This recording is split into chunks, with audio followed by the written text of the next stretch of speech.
There is a realistic outcome where Tua Tagovailoa gets benched by the Miami Dolphins this year in favor of the rookie 7th-round pick, Quinn Ewers. There's a lot to discuss on this episode. I'm Nick Roloff. Let's get into the report from Rapoport that came out this past Saturday in an article prior to the deadline and the Week 9 Sunday games.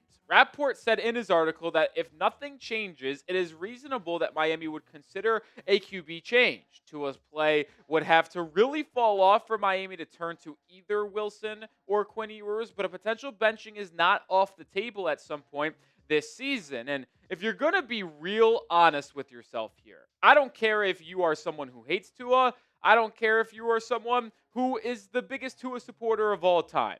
You have to come and meet in the middle and come to the realization that this is not crazy to say. Miami is 2-7.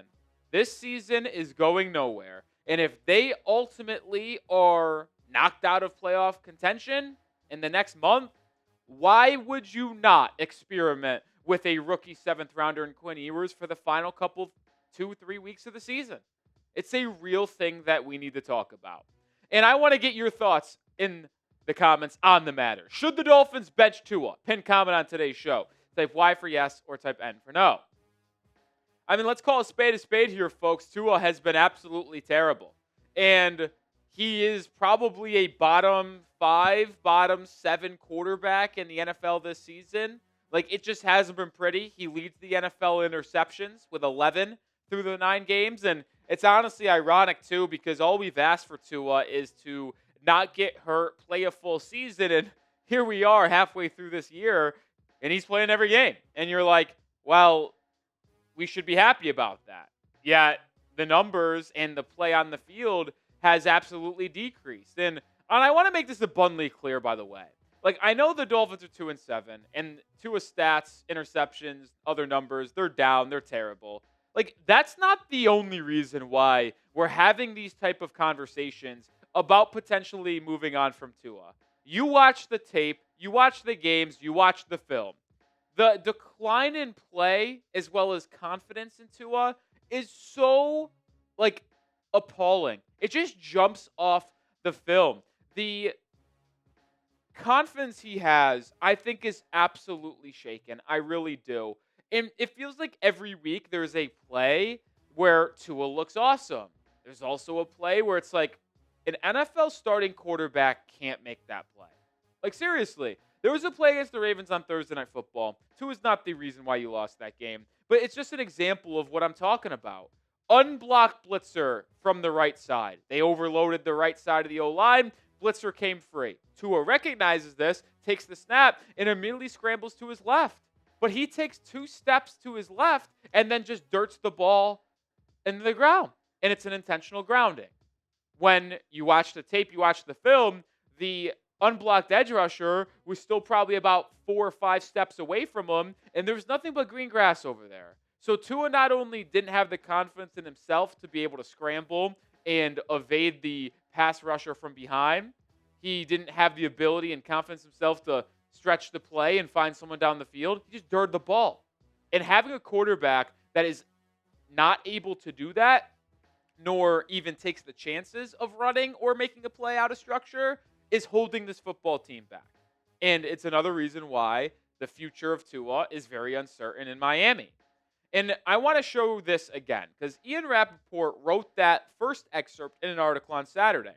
Well, on Sunday morning prior to games, he doubled down, saying there is a real chance now the Dolphins replace Tua as QB. He is now playing to keep his job, not only for this season, but for next year and beyond. If this continues, do not be surprised later in the season if they go to one of his backups, referring to either Zach Wilson or Quinn Ewers. Like, you hear Rapoport say it twice, that's a lot of smoke. Now, he is obviously being told information. I don't know who is telling him this. Would it be Mike McDaniel? Would it be interim GM Champ Kelly? Would it be former GM Chris Greer since he is no longer employed? I don't know. But where there is a lot of smoke, there is fire. And for Rapoport to say it twice in a 48-hour span, that Tua could be benched not only this season, but he's also playing for his future in Miami, tells you how critical the next month this November against the Bills, Commanders, and Saints coming out of the bye week. If Tua and the Dolphins do not win and Tua plays poorly in the month of November, I think we're seeing backup quarterbacks in December, and I think we're seeing a change in quarterback in the offseason. More coming up here. But this episode is brought to you by PrizePicks. The season continues to roll on. The weather is changing. You know, it never changes. The feeling of being right. And continue playing this season on PrizePicks, where you get $50 instantly in lineups when you play your first $5. So simple. Just pick more or less in at least 2 player stats. If you get your picks right, you could cash in. PrizePicks allows you to follow other players on the app and copy their lineups in one click, whether it's a friend, celebrity partner, or just someone whose picks you like. Hit the follow button and check out every lineup they create in the new feed tab on PrizePicks. You can even see my entries, where I got them right here. More than Bo Nix completions, more than Ashton Genty receiving yards, and more than Brock Bowers receptions. This is my entry for Thursday Night Football. Download the PrizePicks app today and use code CLNS to get $50 in lineups after you play your first $5 lineup. That's code CLNS to get $50 in lineups after you play your first $5 lineup. PrizePicks, it's good to be right. I also think there's a real possibility that it has already been discussed between Mike McDaniel and Tua that a change at quarterback could be made. Why do I believe that? Well, this week, Monday, as well as today, when Tua spoke to the media, Mike McDaniel openly discussed making a change at quarterback on Monday, and Tua responded a little bit on Wednesday, which tells me I feel like there's been a conversation. Mike McDaniel on Monday saying that he is far from even going that direction or could have possible things. When a player doesn't give you the best chance to win, you adjust. We play the players who give us the best chance to win. If that changes, we adjust there. As a franchise quarterback, we've shown our belief in him by putting resources toward him. All things in football are on the table. For conjectures for a headline, I don't see how that helps the Miami Dolphins. And I actually do agree with Mike McDaniel, but I think there are a couple key points that Mike said that really indicates that a change could be on the horizon. As I'm looking back at the quote here, we play the players who give us the best chance to win. If that changes, we adjust there. So obviously signifying that, like, hey, if ultimately the Dolphins feel like Quinn Ewers or Zach Wilson gives them the best chance to win, that's who they play. But also, how about this? What the best chances for the future of the franchise? You're telling me the Dolphins go 0-4 over the next 4 games. 0-4. They only have 8 games left, folks. They go 0-4. They're sitting at 2-13 or 2-11 with the final 4 games to go. You're trying to tell me that it's not smart to put in Quinn Ewers? Like, if the Dolphins are mathematically eliminated from the playoffs, why not see what you have in the 7th round rookie for the final month of the year? Like, I've seen some people say, yeah, when the season's over, start Quinn Ewers for week 17 and week 18 against the Buccaneers and Patriots. Like, cool, yeah, sure.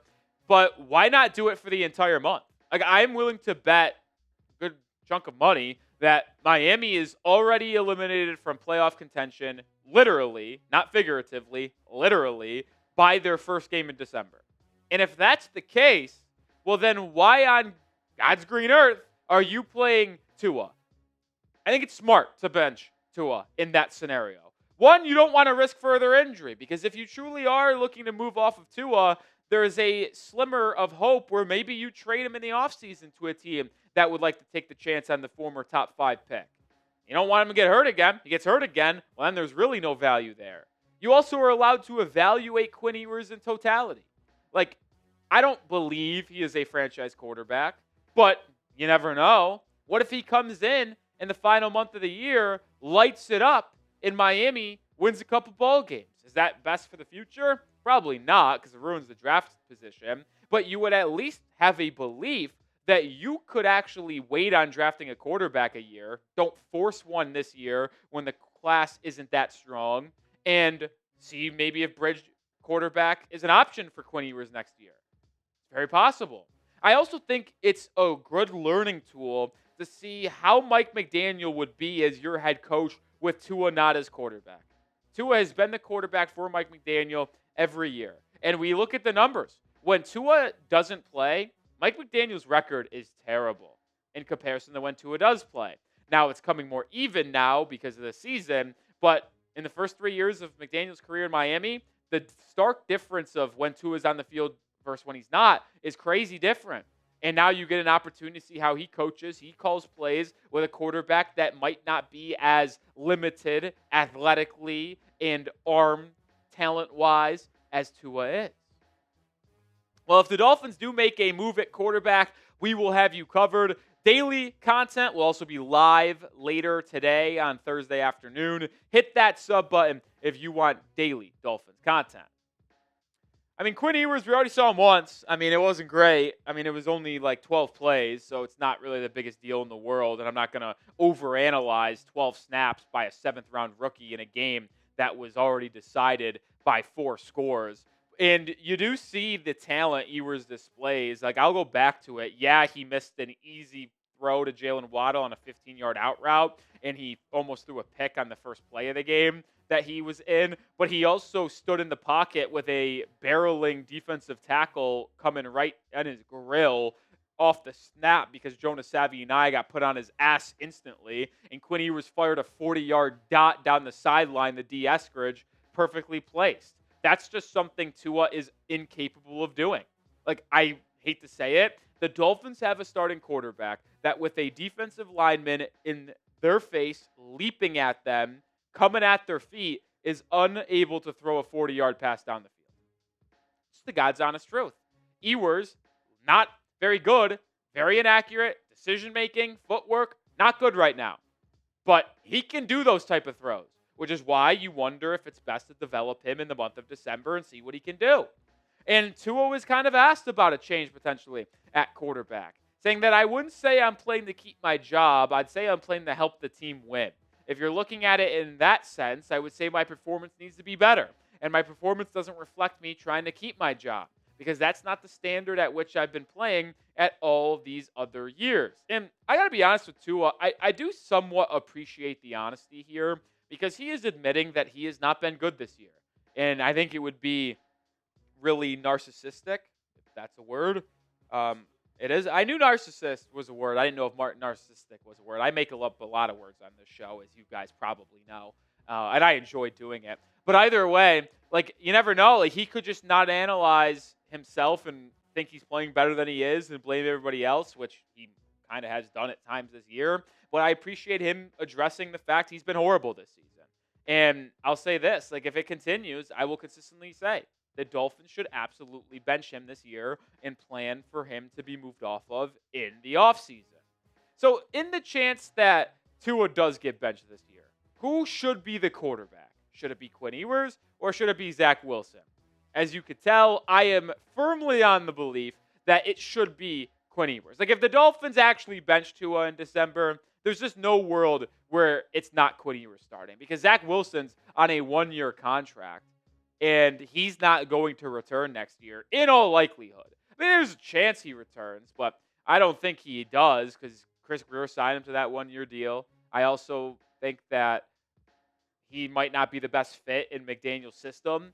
And why wouldn't you go with the 7th-round rookie? It just doesn't make a lot of sense for you to ultimately bench Tua and not go with Quinn Ewers. So, yeah, if that happens, it's going to be Ewers. I think that should be the move that Miami ultimately does make as well. I think we're wasting our time here playing Tua. I hate to say it. Like, this season's over. Why are we still playing him? Like, if he's still on the roster and you don't draft a top-end, high-end, elite QB, like, yeah, Tua's probably going to be the starter next year. But this season, with no chance to win anything, bench his ass. Doesn't matter in the grand scheme of things. It doesn't. Make sure you do subscribe for daily Dolphins content. We'll be here every step of the way, folks. So join the family. And if you're watching and aren't subscribed, what are you doing? You clearly like what we're bringing to the table. So join the channel.